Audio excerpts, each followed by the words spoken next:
পাশাপাশি আমাদের জোটভুক্ত সংগঠনগুলো বিভিন্ন সময় বড় বড় কর্মসূচি পালনের মাধ্যমে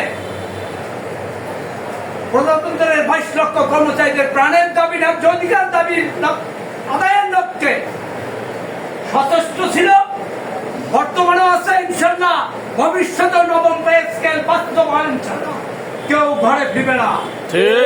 উদাহরণ আপনারা নিজেরা জানেন।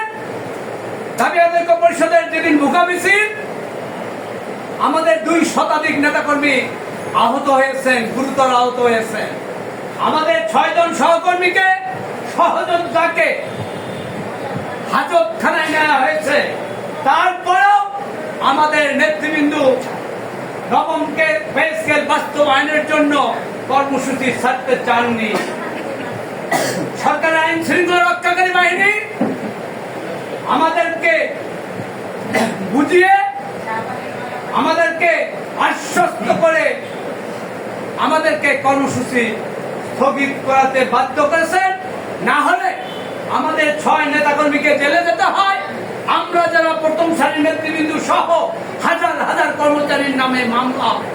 অন্তর্বর্তীকালীন সরকারের আমাদের সিনিয়র নেতৃবৃন্দ চিন্তা করেছেন, অন্তর্বর্তীকালীন সরকার একটি নির্দিষ্ট সময়ের সরকার, এরা কোনো রাজনৈতিক সরকার না। তাদের আমলে ঘটে যাওয়া যে কোনো ঘটনা থেকে উদ্ধার পাওয়া আমাদের জন্য কষ্টকর ছিল। নেতৃবৃন্দ আমাকে পরামর্শ করেছেন যে কোনো ভাবে আপোষ করে, যে কোনো ভাবে আমাদের নেতাকর্মীকে হাজতখানা থেকে ছেড়ে নিয়ে আসেন। সম্মানিত সহকর্মীবৃন্দ, আপনারা ভুল বুঝবেন না। বাংলাদেশ সরকারি কর্মচারী দাবি ঐক্য পরিষদের যারা নেতৃবৃন্দ, তারা নিজেদেরকে বিসর্জন করে হলেও নবম পে স্কেল বাস্তবায়ন করবেন। তারা পরীক্ষিত নেতা না।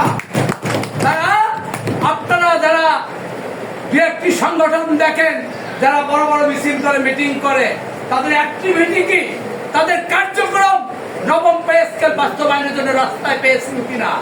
আপনারা 2-1টি সংগঠনের কথা বলেন, যারা আপনাদের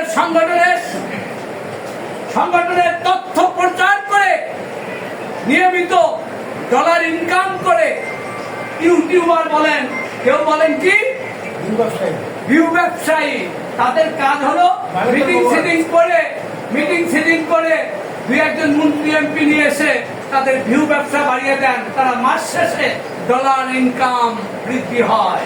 আজকে তারা প্রথম সারির নেতা। আমাদের চরিত্রে এগুলো নেই।